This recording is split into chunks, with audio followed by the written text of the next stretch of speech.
Lisa the Painful is probably my favorite RPG ever made, okay? It's basically a comically large spoiler warning. I know most people on YouTube don't really care for spoiler warnings and they just either skip past them, which you can do if you really don't care. But please do. This game is so good and I'm about to go into it so deep, it's gonna be deeper than fucking DiGiorno's, bro. Okay? Please, I don't care if you never come back to the video, man.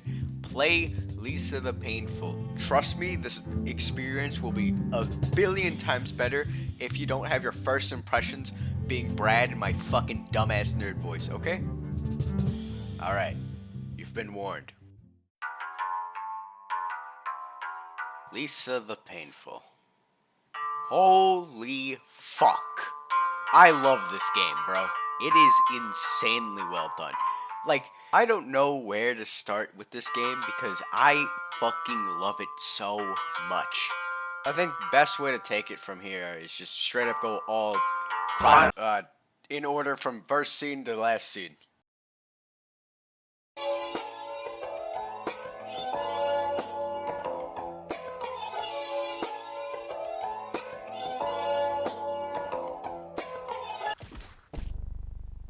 You start off the game by getting your ass beat by a bunch of bullies because you took the blame for stealing a ball your friend did, so he wouldn't get hit. Which really paints a picture of how Brad is a person who genuinely wants to do good but goes about it in comically unhealthy ways. Luckily, with a good role model and or parental figure, you could probably iron all these issues out.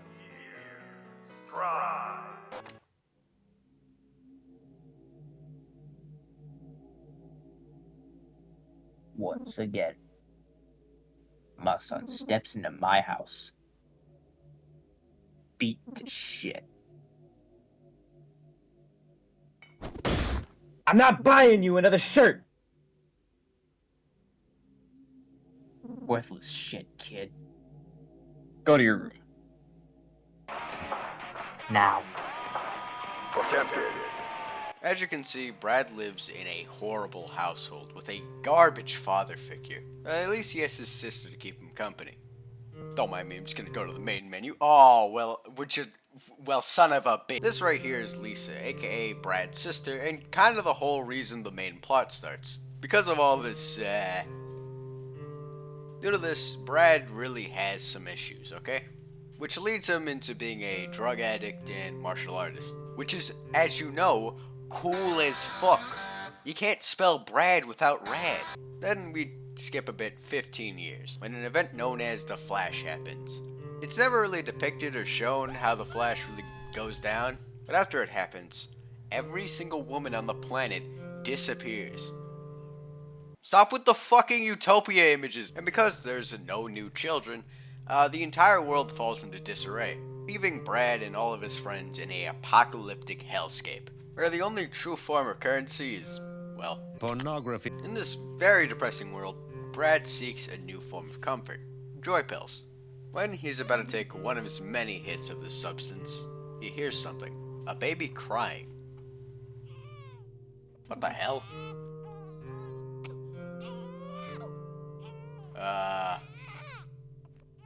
Who's on that airplane? Hey! Yay! Oh, fuck! Obviously, finding this baby abnormal, he takes it over to his friends. Mostly because, well, no one's seen a baby since the Flash. He shows it off to them and, well, some of them are excited that there might be a girl out there, and she might be super hot. Then one of them asks like a real question, is it a boy or a girl?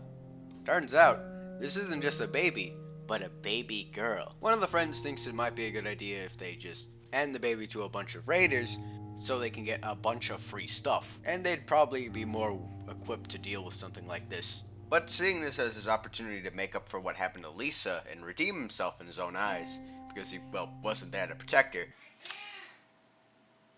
I fucking hate, chooses to keep the baby in secret, vowing to protect her from, you know, everything. We got a montage of them renovating their little mud hut, giving it a basement to hide Buddy in. Oh yeah, he named his pseudo-daughter Buddy. As Buddy grows up, he becomes less reliant on joy pills, finding new happiness in spending time with Buddy and, you know, being a father figure. Due to the trauma of his past, it truly weighs on him and he slowly begins to relapse back on the substance. As you can tell, this sets the tone for the game perfectly, alright? This is going to be a heart-wrenching, gripping story of drug abuse and... What the fuck is that? Hey, you there! This wild beast won't leave me alone. I'd slay him myself, but I pulled my groin climbing this tree. So give me a hand, will ya?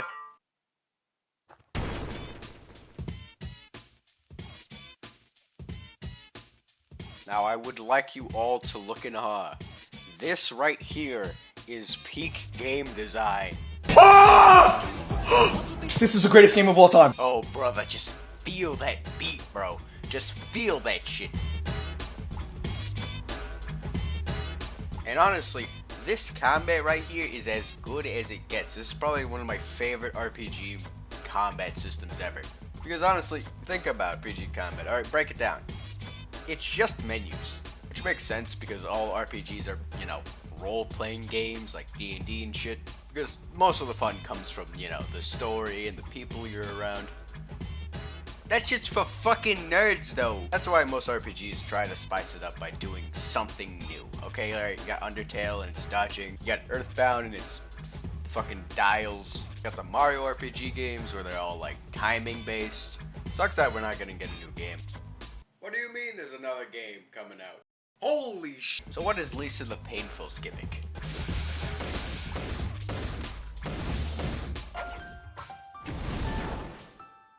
I swear this is cool, man. Give me a second, let me explain. When Brad fights, he does completely freeform actions, okay? You have 4 options and can do up to 5 in one combo. But this gets even more interesting when we factor in special moves. See, Brad can perform special moves in 2 ways, either just doing them, you know, raw, or by doing it via Armstrong style. Basically, if you do the inputs in a certain order, you'll get the special as well.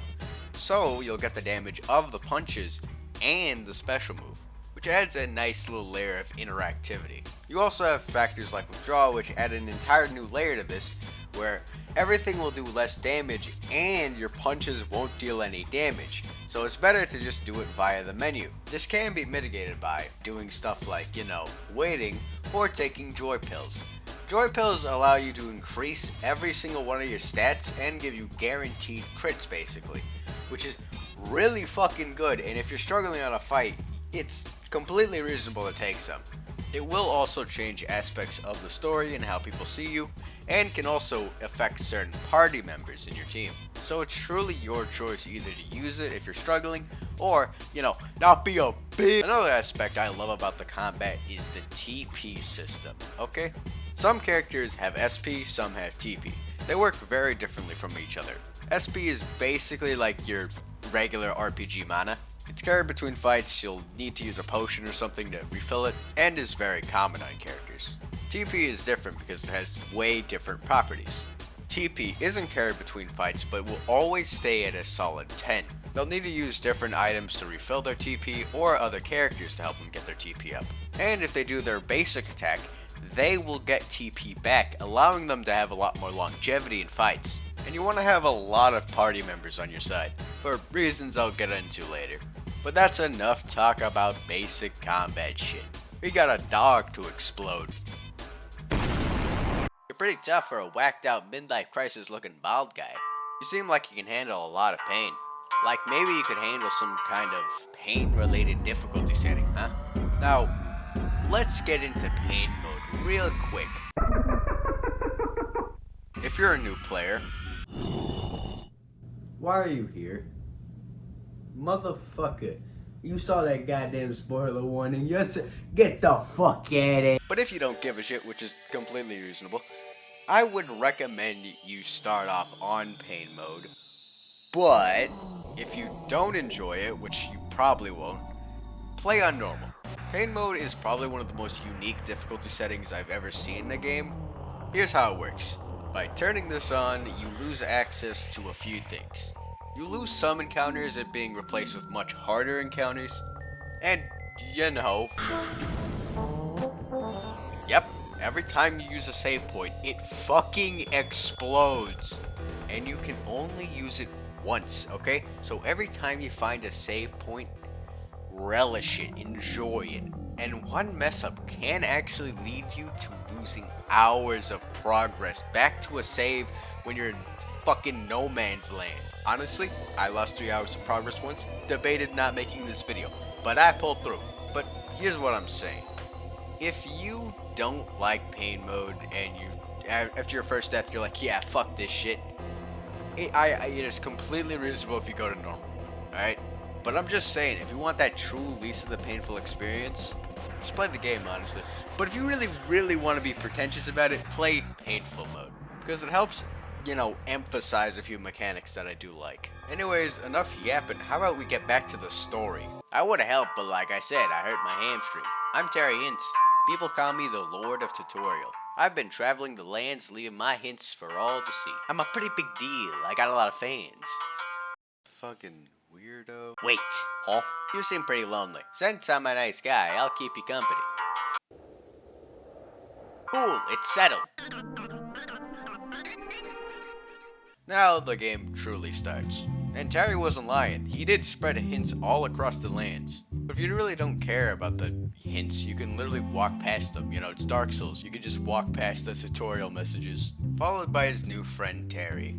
He walks back home. Find his home ransacked, blood and dead bodies littering the entire area, with one of his friends dying outside, telling Brad that the secret got out and, well, people kidnapped Buddy. And right after saying that, he dies. Sorry, guy. There's something I gotta do. Alone. What happened? Can't really tell you. Come on, bro. This looks serious.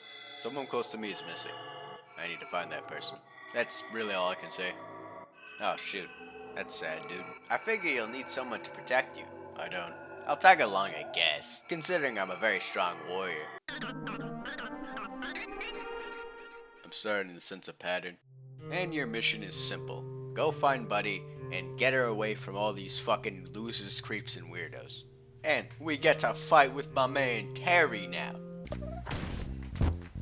Oh fuck. As we explore the surrounding area, you notice how much chaos this girl's really caused. Because, straight up, there's just dead bodies fucking everywhere, alright? It is not a good neighborhood. Just straight up piles and piles of dead bodies. Hey, I'm not dead, you prick. Come here so I can kick your ass. Okay. That's right, tough guy. You fell right into my trap. Ah, god damn it. Anyways, but this really paints a picture of how desperate people are. Like, just straight up murder. The only thing I could think of that's worse than that is vehicular man.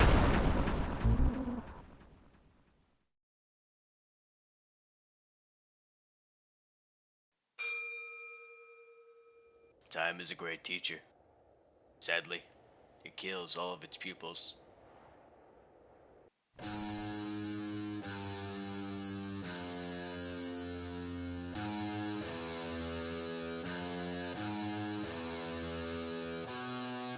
Howdy, motherfucker.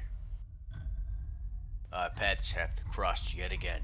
Do you remember our times as wee lads? I do fondly. Normally you'd be dead and stripped of your wares by now. But I like you, Brad. Let's have some fun. I shall give you the choice. Your yellow-shirted friend's life or all of your belongings. Choose wisely. What will you give us? This right here is one of the many choices you're gonna have to make in this game. You might be thinking, alright, so it's either between a bunch of beef jerky or a guy that's completely useless. Well, I'll be damned. What is this fucking Life is Strange ass conundrum I'm in? But the choice is actually simple. Just choose Terry. Alright, honestly, you have like no fucking items so far, so it doesn't matter. How boring. Alright, boys, strip him quickly. I hear a tale that a female is on the loose. My loins ache for some excitement. Off we go.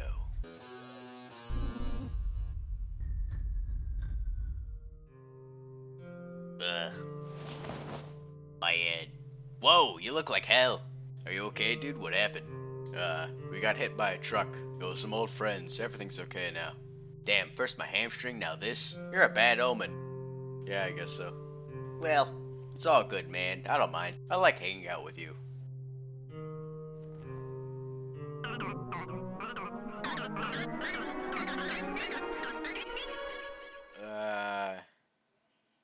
Anyways, if that wasn't a sign that this world is very unforgiving and probably very harsh, this is. Okay, that's basically the only time they pull some shit like that. But now we make it to the first hub of the game. It's aptly named Area 1. It's sort of like a miniature hub, kind of like a level select, you know? With a couple of NPCs you can interact with, like this fine fellow over here. Tommy, don't play with matches. How do you even get those, boy? Give them to. Oh shit. What do you want? I'm looking for a kid. This is my orphanage. All these kids have been abandoned. I'm taking care of them because no one else will. Why are you? Uh-oh. Tommy. Haha, now look what you did. It's okay, sport. We'll get that put out. Hey, can you hand me that bucket of water? Sure, I guess I could do that. You fool! I'm sorry, man. I'm sorry. I'm trying my best. man. Someone call the fucking ambulance. Lock in. Not that bucket. That's my gasoline bucket. That bucket. Get that bucket of water. Quick. Don't worry, I got this.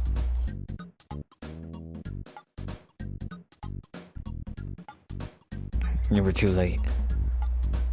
This is the second most tragic thing to happen in my life. We get to the first area, which is sort of like a small town. It really emphasizes all the exploration you can do in the game, and also there's a lot of cool character interactions you can have, which really fleshes out the world and makes it feel alive.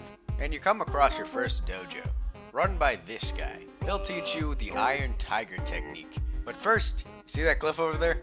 He wants you to jump off of it like 100 times. And you know me.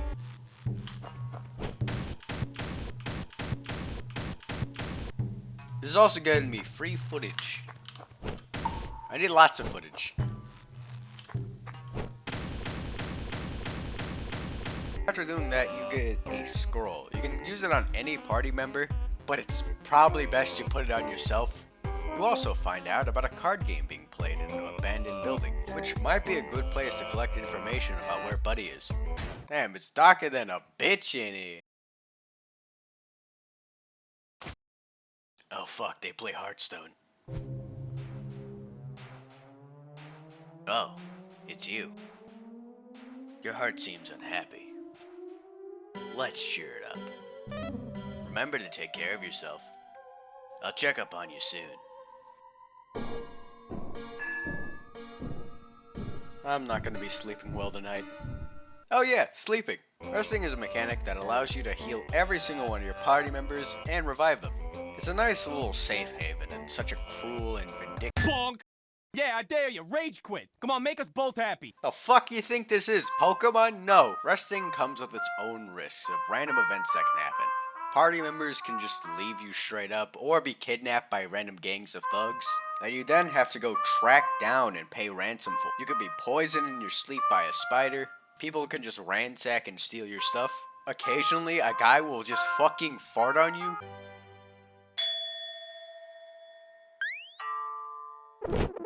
Which gives healing items their own value because you can use those at any time, but you only have so many of them, or you can just do it for free infinitely, but it comes with its own risks and challenges. In a lot of games, resting is seen as some sort of pillar of safety, something you should be, safe in.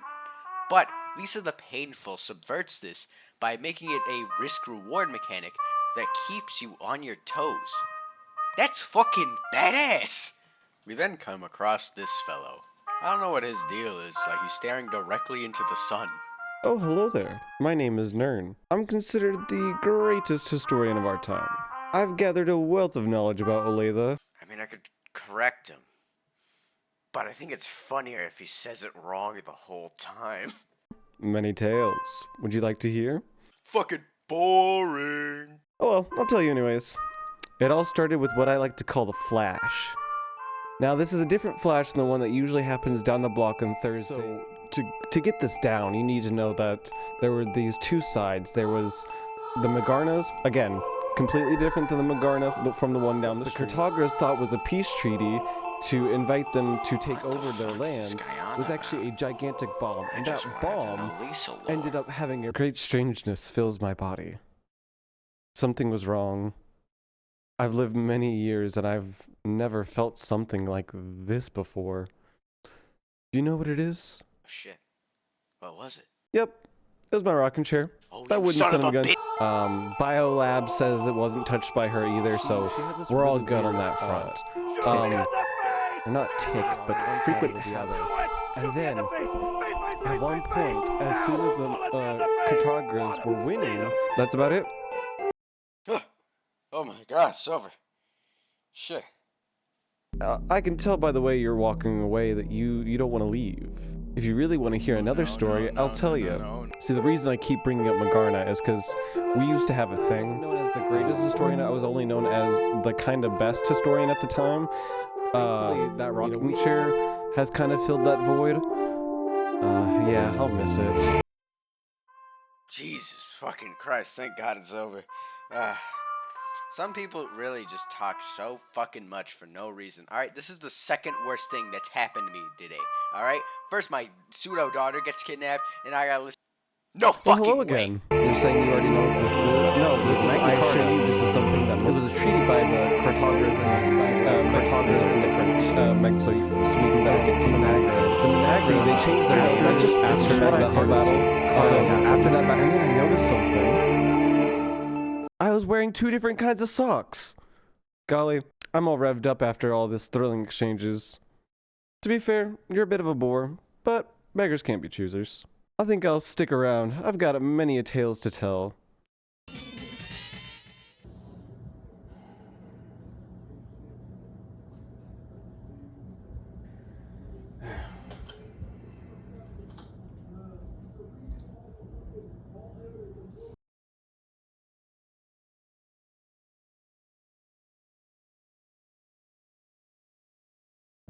Yeah, that seems about right. As you do a bit of exploring, you come to this area. You notice that one of the buddy posters has been vandalized, with the message, "Bring her to Rando, and he will give you the world." Wow, this Rando guy seems like a dickhead. The fuck you say about Rando? Gulp. Turns out we're in Rando's turf, the area completely filled with his members, except for a small section hiding in a cave. One of the members gives you an offer. If you kill all the Rando guys in the area, he'll give you access to the generator so you can make firebombs. Hell yeah, man. I fucking love firebombs. Firebombs are one of the most important items in the entire game. They have high damage, cause burning, and affect every single target on screen, and are basically required for some fights. So you know, we're just gonna kill them. Now that you have access to these firebombs, you can move on to this next area, the red zone. Must say, I love the visual style of this area. I get it's just red, but you know, I like it. This whole area is just a very long straight line with a lot of grass and snakes. Like a fuck ton of snakes. Like this grass is just filled with snakes for no reason. There's nothing but snakes. Ah, snake! What did I do wrong? Whoops. But after you get through all the snakes and stuff, you get greeted by this.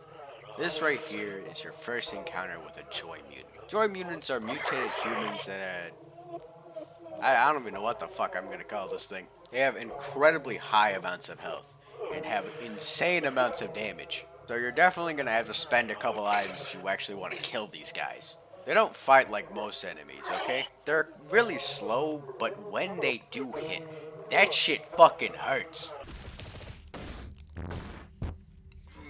They're very animalistic, okay? They bite, they scratch, they look at you very hard.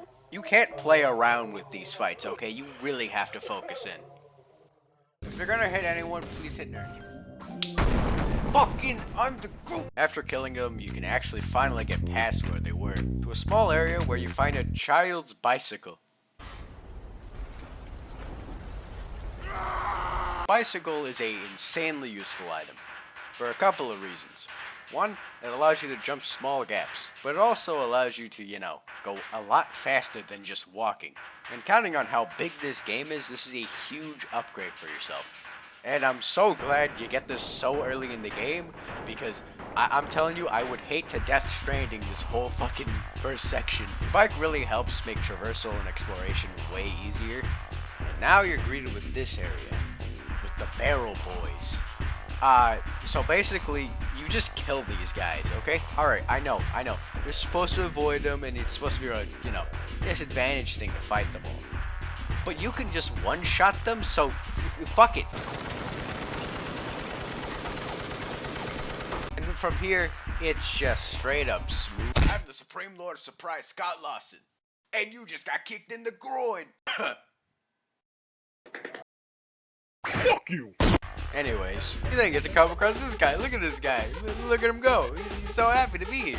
Completely in the groove, man. And then we find the building where Buddy's being held at. It's a huge warehouse, but they're not letting many people in. You sneak in and find the place completely crowded with, joy addicts. You climb up to try and talk to the boss of this establishment.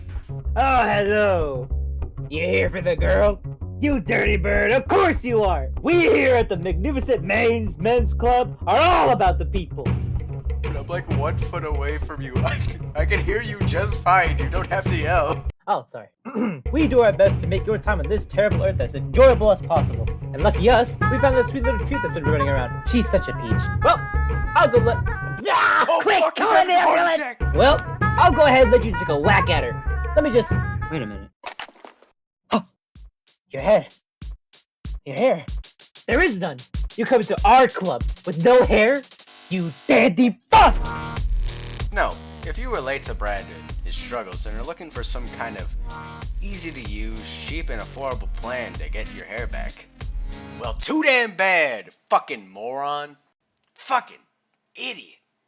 The gimmick of this boss fight is that every single one of their turns, they will knock out a party member, guaranteed. So you gotta prioritize doing high damage things over healing, especially using stuff like fire because, well, they're using a lot of hair products. And hair products are very flammable. But now, this is it. No matter how hurt Buddy is, we can finally see. Please, I don't want to do this. Look at me, I'm not a woman at all. I have a mustache. I'm just a truck driver. My truck is still by the bridge, the one the girl escaped on. In the back of my truck, I have the tools to fix the bridge. Save me! We can repair it together. Sure, I guess. Really? Oh, thank you so much. Editor's note. This motherfucker sound like Ban from Garna Ban. If you'd seen me, you wouldn't have trusted me, I know it. Now with this new member to our team, and with such a big boss out of the way, I should go check up on that silly little dancing fella. Now we have a general location where we can find Buddy. From here, it should be smooth sailing. Brad. Hello. How do you know my name? We go way back. I'm surprised you don't remember me. See this person? Do you like him? Do you love him? Do you care? Have you changed at all, Brad? Prove it to me. You're wrong. You don't deserve it. I want it. That's not too harsh, right? How about it? Your left arm for his life. Now, if you're looking at this, you might be thinking, well, there's a third option, alright? I can just kill this guy and move on. You cannot, in fact, kill this guy and move on. So, what does this all really mean, alright? See, if you let him cut off your arm, you lose out on a good chunk of your special moves, and they become a lot less effective, which makes a lot of sense because, well, it's kind of hard to do a special move with your left arm if your left arm's cut off. But what do they exactly mean by letting that party member die? Well, it's not like most RPGs where they kind of, walk it off or get knocked out.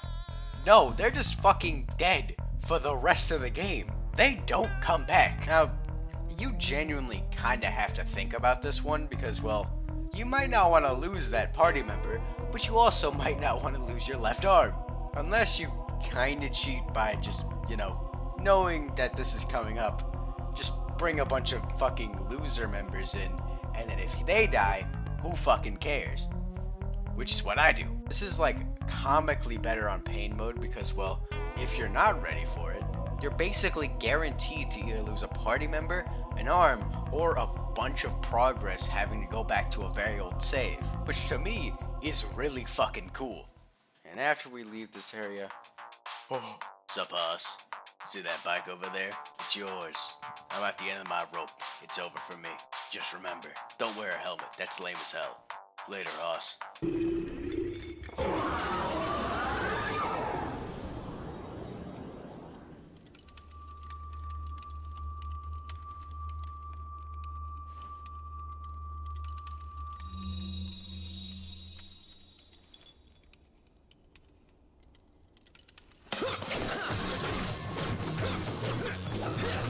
Now look at how cool this section is, okay? The background, the music, everything. If only this bike didn't suck ass.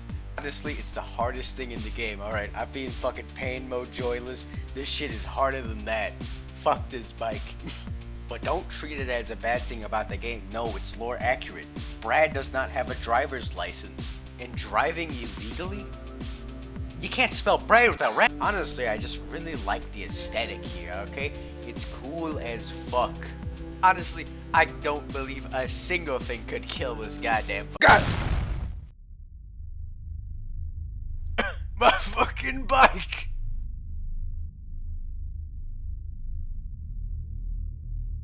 Rando says he's very sorry. He's sorry for destroying your motorcycle. As a peace offering, he gives you all of our food rations. Rando must be going now. Please excuse him.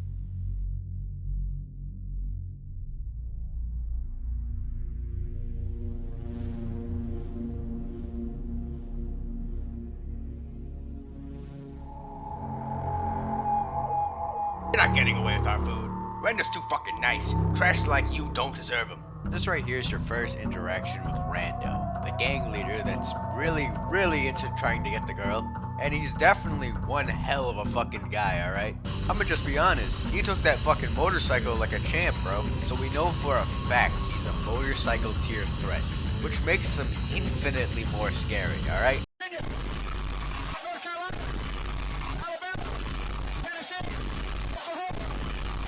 But now I think we're probably in the clear. What the hell is that? Like, I really cannot catch a fucking break out.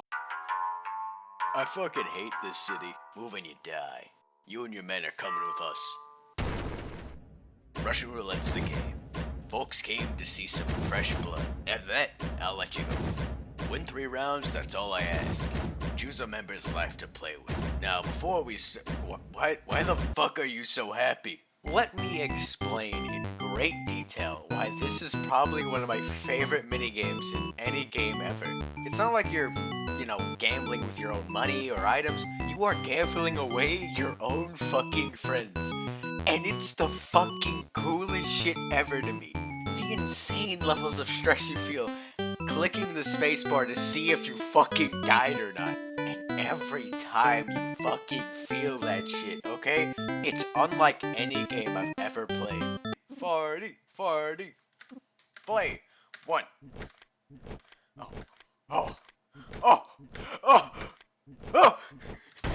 Okay, I've played horror games with a lot less stress and fear than this one little section, okay? And on pain mode, this is 20 times worse because it's not like you can save scum out of here. You kinda just fucked if all of your party members die. But after you get past all 3 of them, he gives you a little bit of money, but also says you could keep gambling to earn way more money. And you know me. I spent $200 on him, so he's guaranteed to live. Play. Fuck! Play. Please don't. No! Nipple guy has gotta have this. He's the revengeful, you know? Fuck! Oh god. Oh fuck! Damn it! Use some magic to make sure the bullet doesn't kill you. Especially this one. Fucking dumbass! Oh shit. How much power armor does this guy get? Oh! He lived. Oh god! Fuck. And after you finally beat this challenge, by the skin of my teeth I must fucking say, but after you do this, you get some insane ass rewards, okay? The amount of mags you get from this is fucking nuts. You will basically never run into money problems ever again. But on top of that, you get something infinitely cooler. Let me tell you about my favorite party member, Buckets.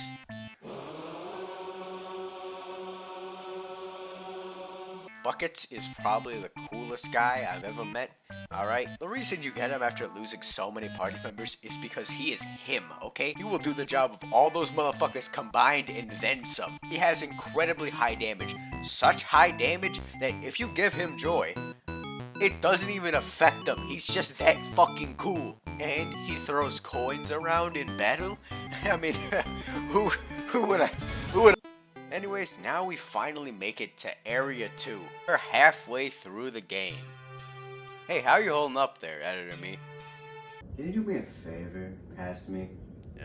Sure, I guess. Kill the person who recommended you this game. I don't know what to say. I found the game organically, by myself. Exactly. This area is full of a lot of boulders because, well, Rando didn't want people following him. Then we make it to the first area, a construction site, so we can, get some dynamite to blow up the boulders. And you even get to meet some of the locals around here, like this person's house. They're so nice, they allow us in and just tell us to make ourselves at home. And you know what? I just might. Jeez. This furniture is really fucking weird.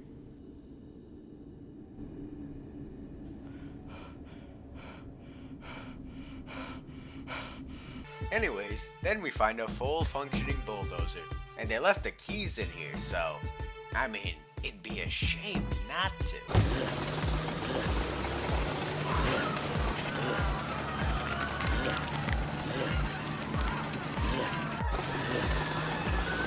We tried our best.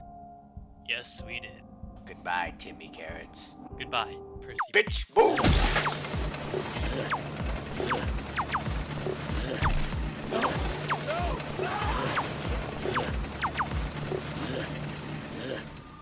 Well, I'll be damned.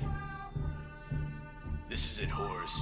This is your chance to redeem yourself. You can do it, Horace. No. No! Not now! The memories are coming back!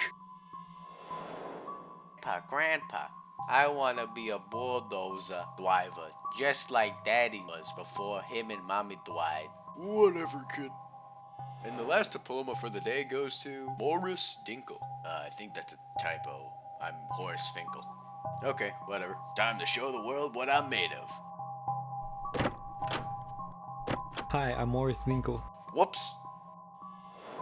Horace, quick! Use your bulldozer to lift the fridge and save my life. Yes, my love. I will save you in no time. I've trained for many years and spent all of our money to learn how to operate this beast. For I am Horace, the shining bulldozer prince. Well, Horace, you could have saved your wife if you weren't so bad at driving bulldozers. Your loss. You suck, grandson. You'll never be a real bulldozer driver. This man has done nothing but stare at me for 10 minutes straight. I think he might have died at the wheel. Hey, listen, I don't really feel like doing this anymore. I'm just gonna turn this off and go home. Let me just press the off pedal and... Oops! It's actually quite the unique fight because you don't really have access to Brad because he's in a bulldozer and he can't really punch. So he has dozer abilities instead of regular ones, which is honestly pretty neat. Now you finally get the TNT. So now you can blow up the boulders and, get access to other areas. Like this side area over here. It's an actually pretty cool swamp area. I like the atmosphere. It's very minty, I must say. And it also has a side quest where you can become a prostitute. Basically, they're battle segments, but, you have different abilities to try and, find their weakness and what they're into. But counting on this as a battle section, I could just, And another one of the side areas is a gym, which plays one of the most infamous songs from this game.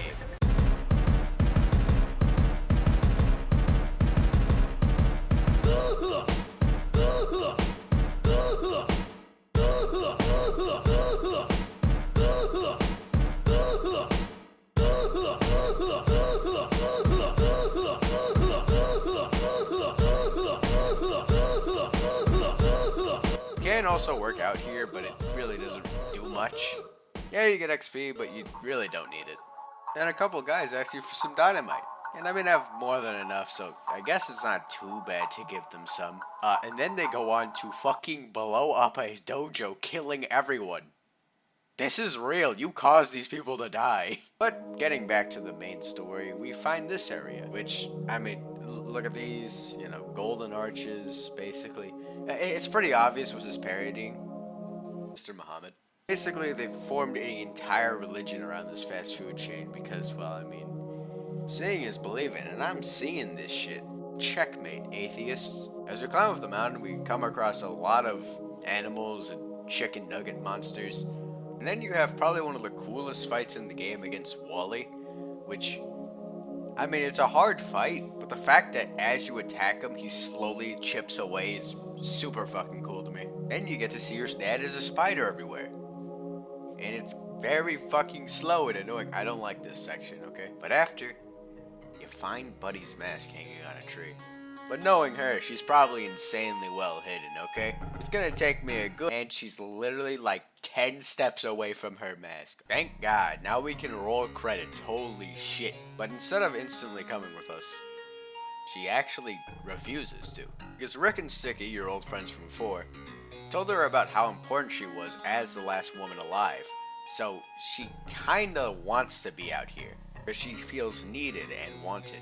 Something that Brad never did for her. He also doesn't approve of Brad's joy addiction, which, I mean, that's actually pretty reasonable. But he actually fully quit joy just for her.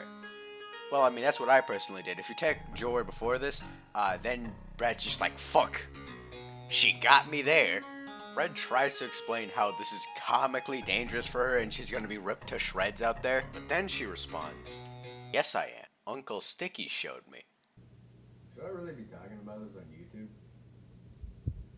Who am I kidding? This shit happens all the time. See, there's easily two ways you can interpret this. See, Uncle Sticky showed her a biology textbook, and who the fuck are we kidding, bro? And your man's a pedophile. He likes underage kids. Buddy says nothing happened, but, I mean, just look at him, bro. But it's whatever. We could probably explain this to Buddy when we get home, and she's nice and safe from all this shit. Now, let's go home.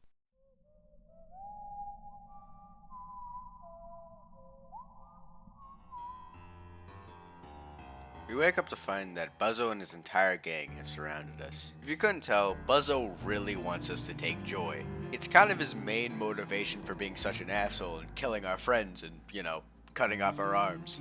Honestly, kind of a dick move. Like, what the fuck was his problem? He threatens us into taking Joy, and then taking Joy, and then, Jesus fucking Christ. He's fed enough Joy to kill a horse. Brad is, well, pretty fucked up, so he passes out, but right before then, he sees Rando's army swooping. While Brad's passed out, he's put into a dream sequence with basically just a ginormous pillar. It turns out to be a representation of Sticky in Brad's head, which it's actually very hard to decipher the meaning of this. It's very complex and has a lot of depth. I'm a racist pedophile! What the fuck? After which we meet up with the deer guy again. Yeah, remember him? From like 20 hours ago? Oh, Brad, you are the ball to my mitt. I do love it so. What's up, dumb fuck? You look great, old friend. Oh, that reminds me. I want to show you something. Do you know what this is? Where did you get that? So you do now. How interesting. It seems we both bought tickets to the same dance. Question is, who's gonna take home the prom queen? The race is on. Gents, I trust you can handle this. Kia spaghetti. Honestly, I didn't think this guy was like an actual member of their team. I thought he was a dead body. I mean, tell me this man's his head isn't like inside of a stump. You easily kill them all because they're, you know, throwaway enemies. After which, we find Sticky again, completely at the end of his rope. They have an argument about who really deserves Buddy, Brad or the world. And then he says some absolutely crazy shit. Face it, you're just not man enough to do what needed to be done. But don't worry. The world is safe. I made sure of it. See, you can clearly take this in two ways. See, Sticky... Who the fuck are we kidding? Hey, you know they got your mans. They got your mans on sex assault charge. Obviously, Brad is fucking pissed. He's about to fucking kill him with a fireball. Before Brad can go through with it, Rick intervenes, begging you not to kill Sticky, leaving you with the personal choice between killing them or letting them live. In your first handful of runs, this is actually a very big point for you. And it's really about personal perspective. But if you're on like your billionth run like me, 8, 7, 6, 5, 4, 3, 3, 2, 1. Oh! Jeez, man, this place does not fucking let up. I really need a break, man. Did you have a nice reunion? I thought you'd want to see your pals, so I let them live for you. That reminds me. Do you know this girl? I do, all too well. I never wanted her here. This is no place for a girl. But I guess she can be a useful tool. Maybe now I can show you what it feels like. What do you want? You're learning. Shut the fuck up. Just tell me what you want. Bradley. I'm shocked. You really are changing, but you still haven't suffered enough. You used to be so joyful. These people are holding you back. You're better off alone. I want them all dead. Or her nipple. I'll cut it off. That's fair, right? She has two after all. It's not a tough choice. Fucking... What do I say? Bro just dropped the fucking craziest negotiation ever. So, realistically, if we're being honest, the nipple thing is actually probably the greatest option here. I feel like a fucking crazy person saying this shit. Oh my god. Because it technically changes nothing if you choose it. It's more of a morality-based question, okay? Are you willing to sacrifice 3 people's lives so that your pseudo-daughter could live better? But luckily, I am the god of all morality. So I chose only the most deplorable individuals to sacrifice before this, okay? This guy, kind of annoying, so he has to go. This guy, fucking gooner to the max, bro. And Biggie was fat. So it's a worthy sacrifice to get rid of these guys. But it's still pretty fucked up. But personally, gameplay-wise, this is really not a hard decision. You walk like 10 steps away and then, well, there he is. Well, that was quick. She got away. It's always the sweetest fruit that comes from those rotten loins. She would have been a real asset with the women. What are you talking about? It doesn't concern your kind. Brad, I've been working very hard with you. I'm glad you've been taking your joy. You know, you really can't spell Brad without I quit that shit. It doesn't matter at this point. I made sure of that. And it's a good thing I get to play with you a little longer. But no matter what I do, it still hurts. You haven't suffered enough for what you did to her. Your arm, I still want it. Give it to me, or give me your possessions. Your magazines, your clothes, items, all of it. Can you survive without them? What's more important to you? Now this, right here, is probably one of the most popular decisions in the entire game. Okay, when people talk about Least of the Painful, they talk about this section a lot. For good reason, because this is probably the most hectic, most stressful choice in the entire game. But wait! Look at the third option! We can just resolve this peacefully. If you choose the Steven Universe-ass option, he cuts your arm off and steals every one of your possessions, so you're basically fucked. So, what is the best choice? There isn't one. They're both fucking horrible. There's no cheese, there's no way of getting around it. You are forced to choose. That's so fucking cool. I'm gonna soy out a bit here. I fucking love this, alright? So if you lost your arm previously in the other encounter to cut off your arm, then you're gonna play the rest of the game without 2 functioning arms, reducing Brad's strength dramatically. You also ride the bike around with your mouth, it's very funny. And losing all of your possessions at this point is so fucking hard. You've bought so many fucking items, or you still have 1,000 billion magazines left. And in some scenarios, it's basically impossible to win some fights without items. And the fact this doesn't have a clear answer is so good, because genuinely it's just like, what choices have you made up to this point to make this option 0.1% better than the other one? But me personally, this run, I chose to sacrifice my arm. Oh really now? After which we meet up with this guy, I shit you not, named Tardy. His parents must have fucking hated him. He used to own a boat, but then Buddy stole it to get the hell out of here. And he offers to build us the boat to get to her, if we can supply him with the parts to build the boat. He requires just some wood, a sail, a way to propel the boat, and, well, tools to put it all together. And here we are, the final Area 3. Are you excited as I am? What have you done to me? Look what happened to me. This is what working on a video essay does to a man. Area 3 is the biggest and also has the most non-linear design. And they went crazy with the gimmicks, I tell you. They did not give a fuck. They just went with anything. For example, RTX World. Holy shit, it's another bike! Find Bradley. My stomach just swims when I see you. My favorite no-good son of a bitch. I take it the gents didn't make it. 'Tis alright. I suppose we had it coming. I've been a scoundrel since youth, but you knew that. Say, Brad, let's have some fun. One last go, for old time's sake. There's a boat just down the way here. How about you hop on that motorbike and we race to it? Last known sighting of our girl was on the waters. First one to the boat is the first one to her. I mean, alright, sure, whatever. I knew I liked you, Brad. But hey, no snakes. Let's just have some fun. Kia, spaghetti. Now we finally get to ride the bike again. Son of a bitch. Where's the boat? Brad, there is no boat. I've picked on you your whole life. Truth is, I did it because I was envious of you. Sorry for lying, but thanks for doing this. I think it showed me what I needed to know. Well, old chum, it's time for me to go. And I'm sorry, but I need you to come with me.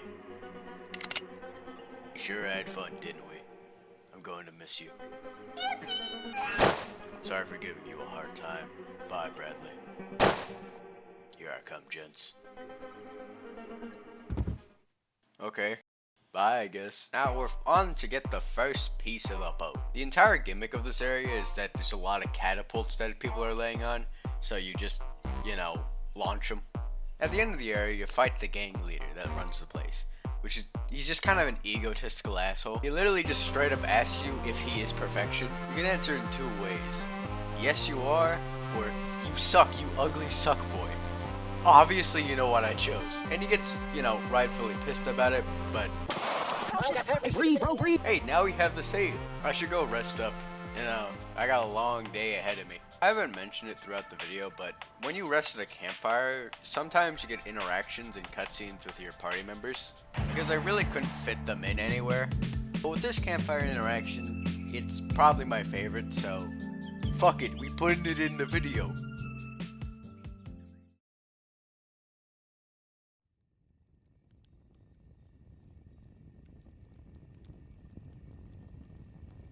Terry, can I ask you something? Seriously? You've never asked me anything. Why ask me? Aren't you the Lord of Help? Or hints? Right. Of course I am. I've had something on my mind for a while now, but I don't know who I can trust. Oh, Brad. What do you want to know? Well, here it goes. About Buddy. Am I wrong? Wrong. About what exactly? It's just, in the past, I've always tried to turn my pain into something positive. But no matter how hard I try to help myself and others, this darkness always follows me. In the end, I've hurt a lot of people. I never did it on purpose, but I've ruined lives. Now it feels like I'm doing it all over again, chasing Buddy. I see.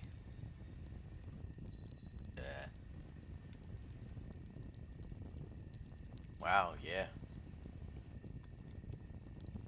I don't know.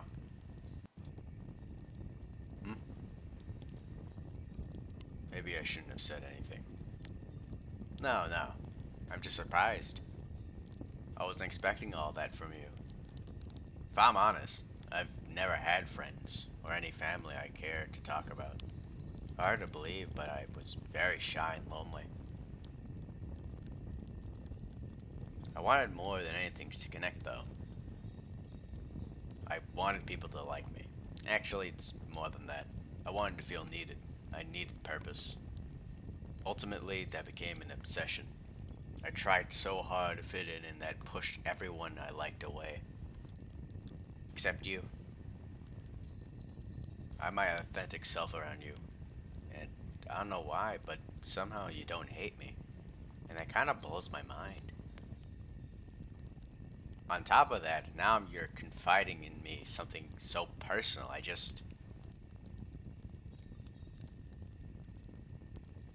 Oh no. Please don't do that. I'm sorry, Brad. You just have no idea how you've made me feel. I can't help it. And damn it, Brad. You're like the coolest, strongest guy I know. Not to mention, you can be kind of sweet when you want to. I think deep down you have a good heart. So just try to listen to it more.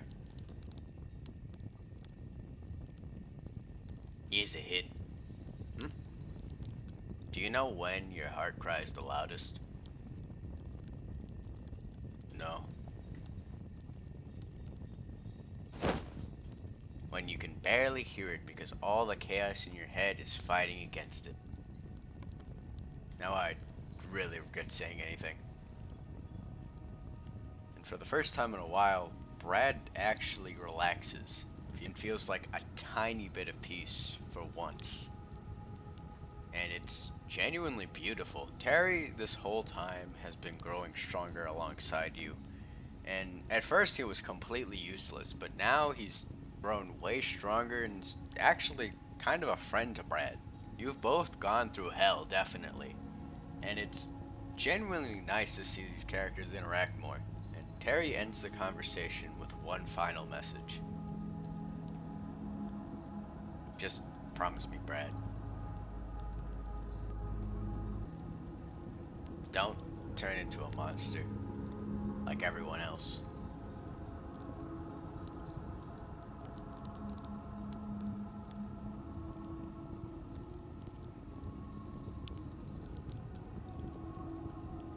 Haha, cutscene's over. Get back to work, bitch. We go to a nearby forest where every single one of the trees has been chopped down.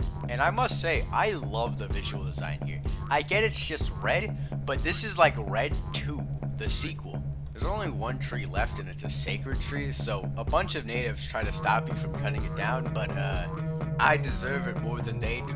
After we get the wood, we move on to the bathhouse. This one is probably my favorite area in the game, okay? Just in general, it's probably the best because visually it's just so different than the rest of the game. Because I mean, just look at it, alright? There's so much tile. I know I'm doing the meme where it's fucking place Japan. I kind of have to say the area boss looks really cool, alright? I'll fuck with it a lot. But for some reason, guys submerged in water are insanely weak to fire. What the fuck? And then we got the thing to propel the boat, which is just like a regular fan. I was expecting like a motor or something, but fuck it, we'll live. Now all we need is the tools. And where do we get them? The snow area.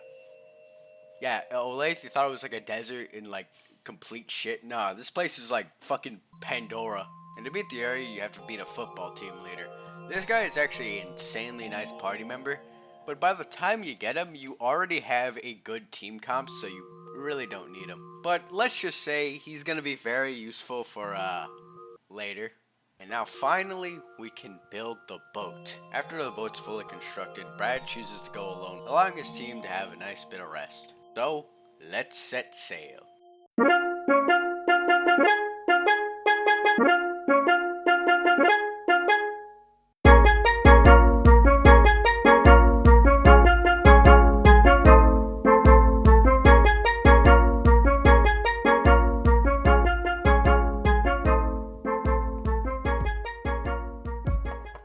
When Tardy makes it to the island, he makes his intentions very clear. So obviously, no witnesses, we're fucking killing him. The island is completely littered with bottles. Honestly, whoever lives here knows how to fucking party.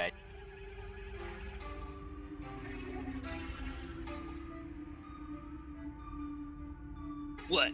What are you looking at? Who's there? What are you? You. I can't believe you're still alive. Bradley. This is what's left of your father. A pathetic, weak, old man. Buddy tries to stop you from shooting him with a fireball, but holy shit! He tries to defend himself in any way he can, but he genuinely can't do anything against you. Buddy tries again to defend him, getting in front of him, so you're required to beat her to get to your father. Which, I know this is an emotional scene, but I can't get over that, like, Fucking Brad is over here doing like full-on combos and shit. Father of the year, I tell ya. Father of the year. Bradley, I've changed. Lisa, baby, I'm sorry.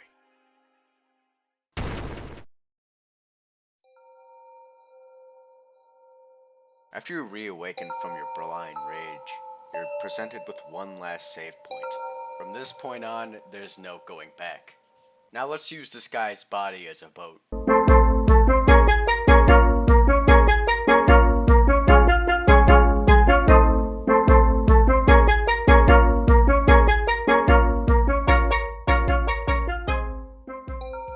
Now we've made it back to the base island. The area is long and fucking stupid what? The area is large and empty, allowing you to really just calm down and think about what's happened so far. And more importantly, what's gonna happen next. Until you find a man carving his initials into Buddy's face. Him being completely mad with power, knowing that he's legitimately making his mark on history. Like physically. After defeating him, Brad gives Buddy his poncho. But Buddy refuses to take it, not trying to accept any help from Brad. Which, I mean, that's kind of reasonable. Holy shit! Buddy now sees Brad as a complete and utter monster, killing almost everyone she knew and looked up to. And in her eyes, Marty was a better father in those few days than Brad ever was. Despite everything Brad did, he somehow turned worse out than his father in her eyes. God damn! And the game gives you this message. Brad's body is feeling strange. He has become a failure. After which, you are given the supplies to craft a stockpile of firebombs. Because this right here is the main rando camp, okay? This is what the game's been leading up to. You finally catch up to Buddy. But so does Rando, carrying with him every single Rando member left, creating a small army. Brad tries to run off with Buddy, but then she runs in the opposite direction into the Rando army. Before he can stop her, a voice calls out to Brad.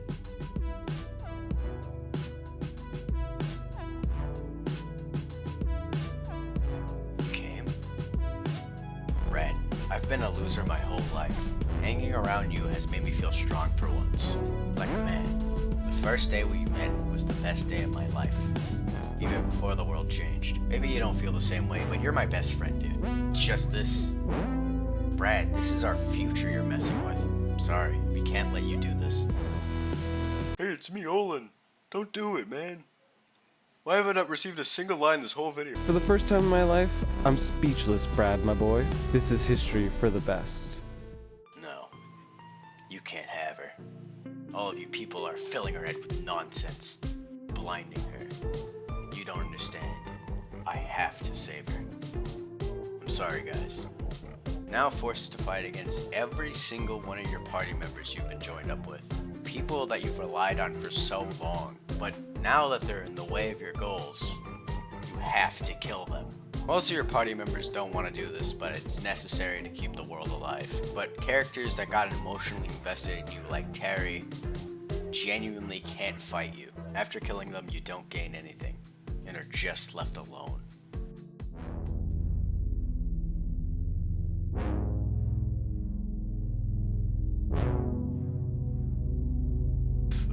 Rando! Face. Sir, you don't have to speak.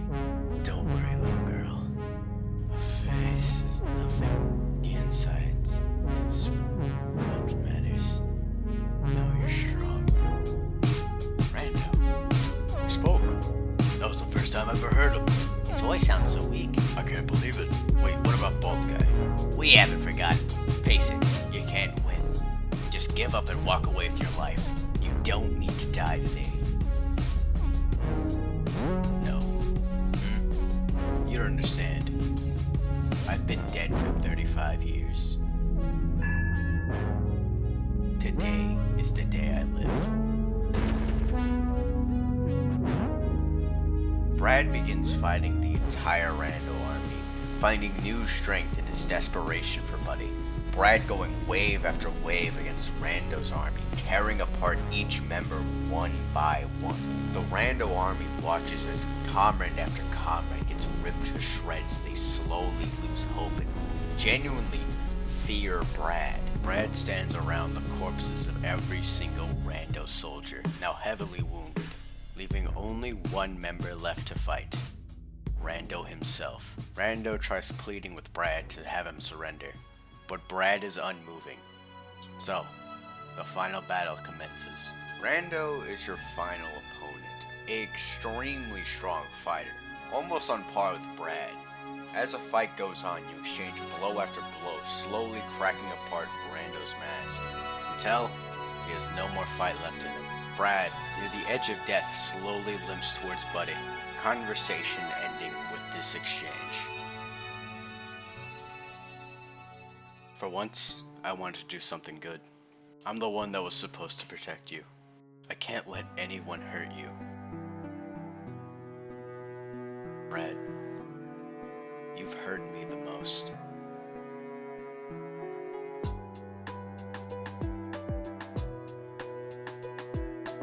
Buddy, can you do something for me? Please. What? Hold me. Why? I want to know what it's like. I'm begging you. The final choice you get is whether or not to hug Brad.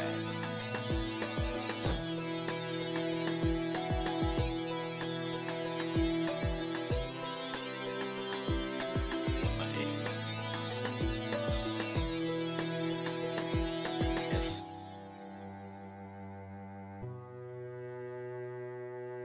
Did I do the right thing?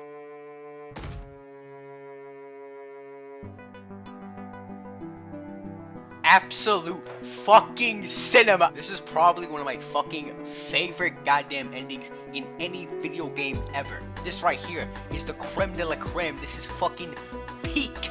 And I'm still not done. The fuck you mean we're not done? Because after the credits roll, you find out that Brad turned into one of the Joy Mutants, slowly crawling to where Buddy is trying to rest at. You're finally taking up Brad's poncho. Then it cuts to black.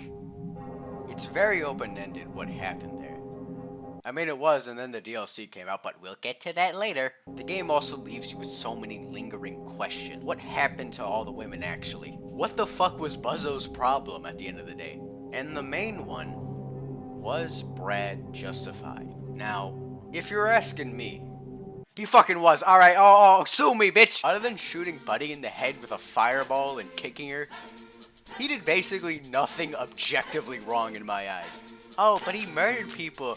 Oh my god, what the fuck? He killed a bunch of pedophiles and monsters, and 90% of those were in self-defense? It's like if you put awesome sauce on an epic plate of bodaciousness. Maybe he was low-key wrong for killing this guy, but like, he might even be canon. He turns into a tree in painful mode, so like, what can I say? I mean, yeah, he locked her up for years, but like, what the fuck was his alternative? And he let her out, you know, with the mask, which completely reasonable. Alright, I'm mostly referring to his relationship with Buddy in this because, well, other things I would agree, he's pretty fucked up. Okay, he is not a good guy, but he was justified, alright? And the fact I'm able to ask these questions and I don't have a concrete answer and it's open to interpretation and debate is so cool. Man, this debate shit must be awesome. Damn, this shit boring as fuck. When are they gonna talk about Lisa the Painful? But that's not all of Lisa the Painful. Well, right before you go to the boat, if you instead go to the first campfire in the entire game and rest at it, you get transported to a secret area. And alright, if you have not experienced this, alright, either skip to this time or go play Lisa the Painful, or just fucking cruise on through if you don't really care. But trust me, you probably will. When you wake up from the campfire, you're in a weird blue dimension. You're transported back to a version of your old town. Then you find this guy. He's sort of a mix between Joy and, well, your father. I, I Hey, Dad. Bradley, my boy, I haven't been the best father to you, and I gotta make it up to you somehow. So, remember that shirt I said that I wouldn't get you? Well, here it is. I don't want this. What? You find your way to a sea of blood, and as you walk, a familiar voice stops you.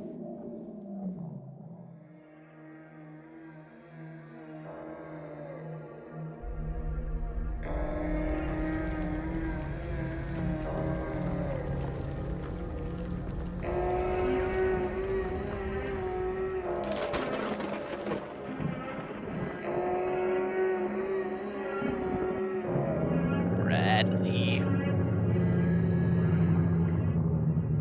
Look what you've done to me.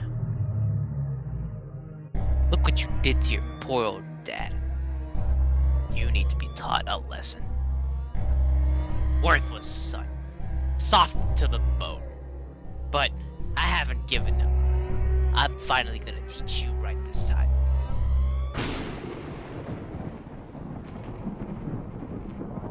This right here is the coolest fight in the entire game, mostly due to its complexity, difficulty, and, well, all the fun gimmicks it has. The first one is that you're not running with just 3 party members. You're running with every single party member you obtained so far. It's broken up into certain areas and sections, and it's kind of like a raid boss. The first stage is that you fight an exact copy of your team. They share all your abilities and have some buffs.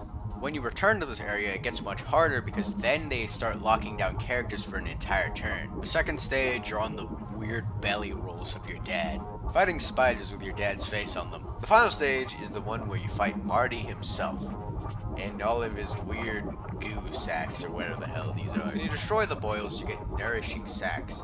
What they do is that they level up a party member to around the same level as you. But I mean, my party members are already high level, why would I need that? Well...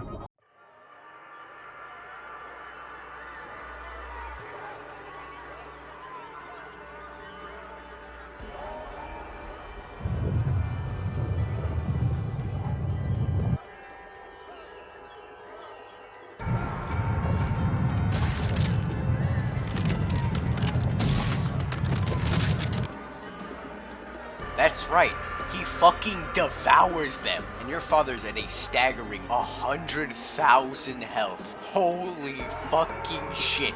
But, on the bright side, every time one of your party members gets devoured, you get a flower petal. An item that does 10,000 damage to it. And when you try running away, you can regroup with new party members. But when you get to the second stage, you can now find that your party members have now been turned into fucking spiders. You have to plan thoroughly to make sure you sustain the least amount of deaths, and every time you make it to the top, doing as much damage as humanly possible. This is probably the most unique fight in the entire game, alright? And maybe not the hardest, but it's pretty fucking hard. And you need a lot of party members, okay? And also, pro tip, don't try doing too much damage when you're at the peak, okay? Limit yourself to at most 1 or 2 flower petals. Because if you try doing too much, well... Now you use that other flower petal on him. It should hit. Terry! You've been one hell of a... It missed? Oh fuck, don't worry Brad, I got you. And it is a fucking annoying ass fight. It's around 20 to 30 minutes, but when you finally beat him, oh my god, does that feel fucking good. Ah, fuck!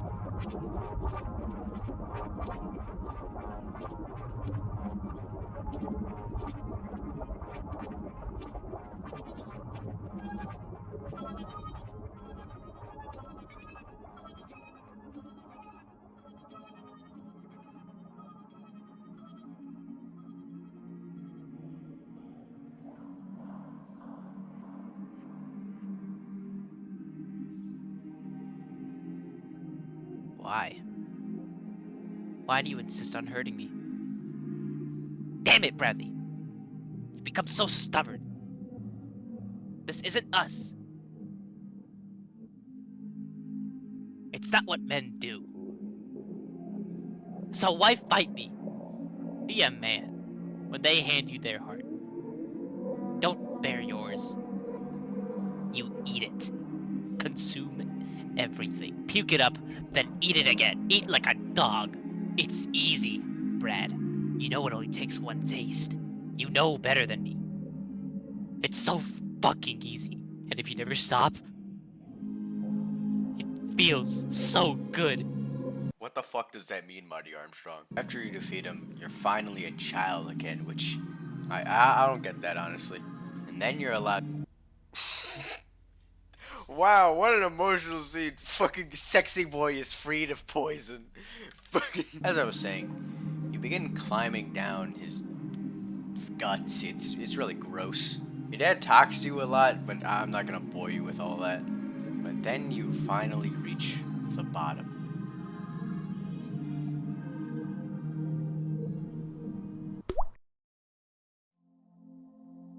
And after all this, you're finally greeted with the final conversation shared between Lisa and Brad. Remember Lisa? Oh my god. Wow, this video is so fucking long. For me personally, I think it's the best way they could have, given a reward for this.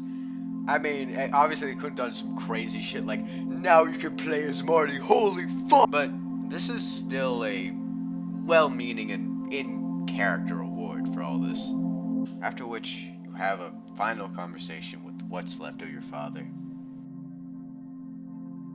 Bradley, my boy, it's just not that easy. You can't save her. You can't even save yourself. After all, I'm in your veins. Shut up, you stupid bitch!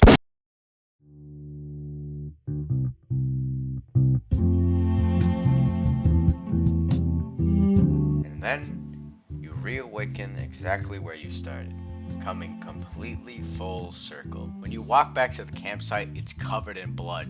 And when you check on those party members that died, they aren't with you. Was that fucking real? Did my dad really fucking kill all of my friends? See, this is my personal interpretation of what happened. Because when you sleep at a campsite, every one of your party members also sleeps with you. I believe that Brad in his sleep just started tripping out and fucking killed them all. I mean, it would be in character. And that's basically every single thing about Lisa the Painful. I did skip a few things that I didn't feel like were completely important to my main point about the game and why I genuinely love it. But there is a few things I should talk about before wrapping up this video. Oh, god damn it. Because Lisa the Painful isn't the only game in the series. There's actually two others. Lisa the First, a prequel game, and Lisa the Joyful, a sequel game. Let's start off with the one I have the least amount to say about. Lisa the First. Lisa the First is well, it's a video game, definitely. The game takes place in Lisa's head, and it takes heavy inspiration from Yume Nikki. And when compared to Lisa the Painful, they are both really different games, honestly. Hell, they are way different tone and atmosphere-wise as well. Lisa the First is more of a horror game than a, RPG game. But I mean, if you have time to kill, it's free on Steam. But what's not free on Steam is Lisa the Joyful. Now, hot take city here, actually lukewarm take. A lot of people don't like this one, me included. Lisa the Joyful is a game I should really enjoy, but I don't. Give you a quick rundown. You play the entire game as Buddy, which is an interesting premise. Buddy has a unique fighting style, which is timing based, which, I mean, It fails to capture a lot of the essence of Lisa the Painful because, well, Lisa the Painful set a such high bar. So there's a lot less, crazy ass choices. There's no like existential dread or any morality. It's kind of just like, do you want to kill or do you not want to kill? And there's little to no risk, okay?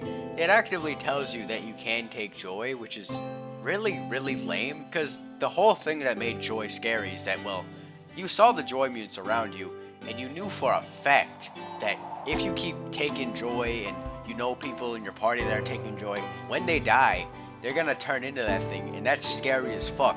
But you don't really have a party anymore. You have Rando, because he lived. So there's not like a bunch of new characters. It's not very replayable, and it's kind of worse written, if I'm being honest. It does answer all the questions, I get it that, but the thing is, I kinda liked being able to debate and think on my own, instead of having it all spoon-fed to me by what's-his-face, I can't say. Which makes me take the games differently, because when I played the Joyful, I'm like, oh hell yeah buddy, let's fucking kill this guy with a sword. And in Painful, I'm like, oh my fuck, Brad, we gotta get out of here. Really just kind of leaves a sour taste in my mouth.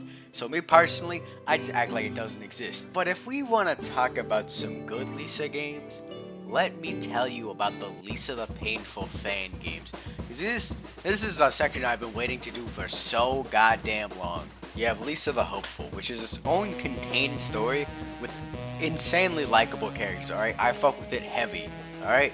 And there's also an expansion coming out called Ace of Hearts, which basically is like an update to the base game of Lisa the Hopeful.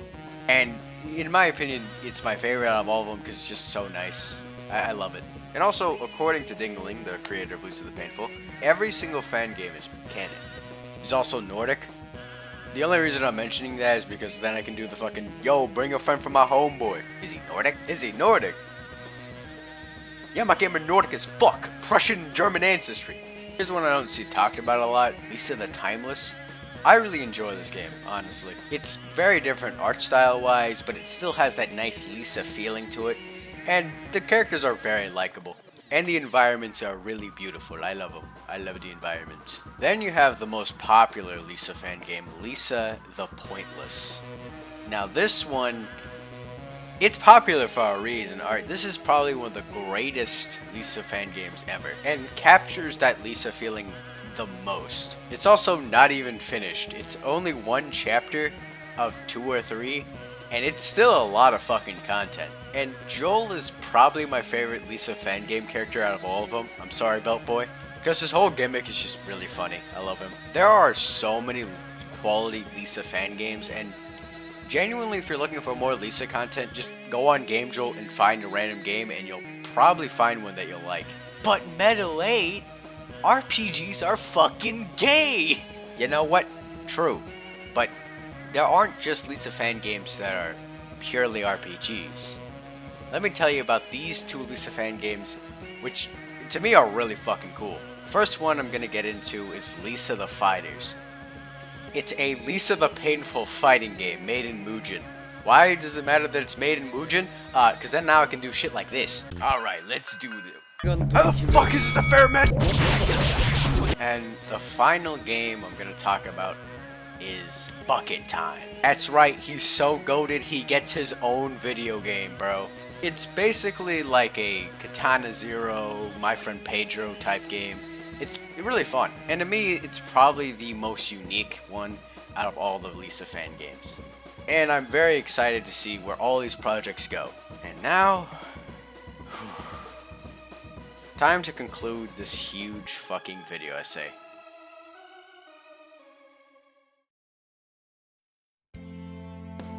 Lisa the Painful is my favorite RPG ever made. And I mean, that was pretty obvious. Like, what the fuck am I gonna do? A bait and switch like an like an hour 23 in? I'm just gonna be like, actually, this game fucking sucks. The reason I love Lisa the Painful so much is because it does everything I could ever want in an RPG, alright? The writing and characters are so serious, yet so silly. In a way that's believable. I can believe that this is a diegetic world where these people actually exist. It completely immerses you in this post-apocalyptic hellscape. Unless you look to the left and see the borders of the screen and just... well fuck, I'm playing a video game now. From the animation, to the sprite work, to the environments, to the music. Okay, I didn't really talk about this a lot, but Lisa the Painful probably has one of my favorite soundtracks. Oh, could you tell? There were 72 songs in this video, man. 72. It innovates. It does so many new and good things with the RPG format that no other RPG game that I've played has ever come close to even like scratching the surface of. I gotta say it, Lisa is the perfect RPG. Say that again? Time to get into some well-needed thanks for this video. First off, I would like to thank Chicken Sandwich, okay? He was the voice of Marty, he was the hair guys, he was Timmy Carrots, he helped with some of the visual aspects of the video. It was so much fun working with him. I act like he's like an employee, motherfucker, he's just like a friend I have. I'd like to give a huge shout out to my friend Texan for voicing the dying guy. He won't see this because he's in like the fucking trenches of the Navy right now. But if he does see this, thank you so much for allowing your voice to be in this big ass video. I hope you're doing well. I would like to thank Ace. They were the gas guy, and Morris Finkel. I think they are the exact same person. I don't know. They voiced both. I really did enjoy working with them though. It was fun. Go subscribe to Ace's channel. They the GOAT. Except for when they stole from me. What the fuck? I'd also like to thank another creator, Lumathron. He helped with the voice for Nern. I must say, it fits perfectly with the content he makes. He does make content. He's trying to improve. Right now, he's in the chrysalis stage, alright? It's gonna take a bit for him to grow into a content creating butterfly. And finally, my biggest thanks I'd have to give is to Manda. He helped immensely with this video because he's the person who made that fucking beautiful thumbnail, I tell you. I just sent them this dumbass image and then they came back with probably one of the most beautiful illustrations ever, and it's probably the reason you clicked on this video. And just a billion thanks to them. They fucking shot it out of the park with this one. So thank you so fucking much. I'd also like to give a humongous shout out to !YT. He was the voice of Farty. Motherfucker sounds so much like Ben, bro. And the final person I wanted to credit and thank for this video is Markiplier for lending his voice to Buckets. He really did well with that role. And the final person I would love to thank is you. I meant the view, you fucking idiot! For watching this giant ass video. I spent a lot of time on it. I enjoyed making it. I had so much fun making it. It's probably one of my best videos I've ever made, personally. And I thank you so much for enjoying it. Thank you for watching. Subscribe if you really enjoyed this content and you want to see more. Like the video if you liked it. And I'll leave you with this.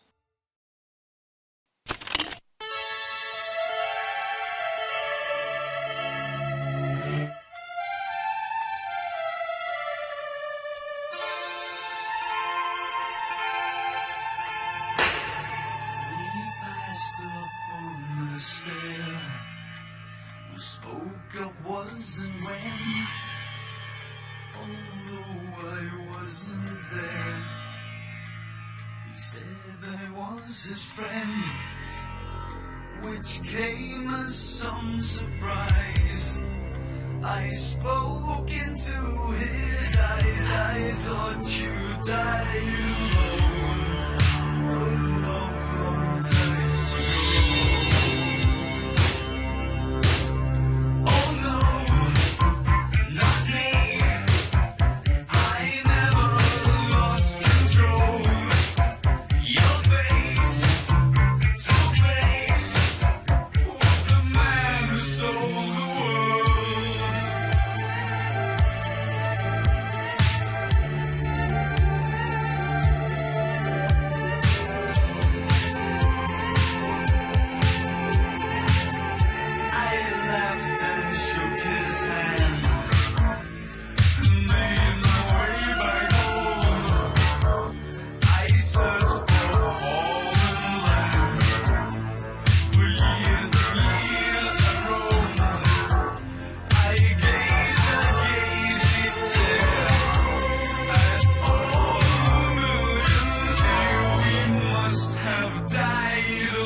10 years, what's the scariest thing you can think of? Steven. Women.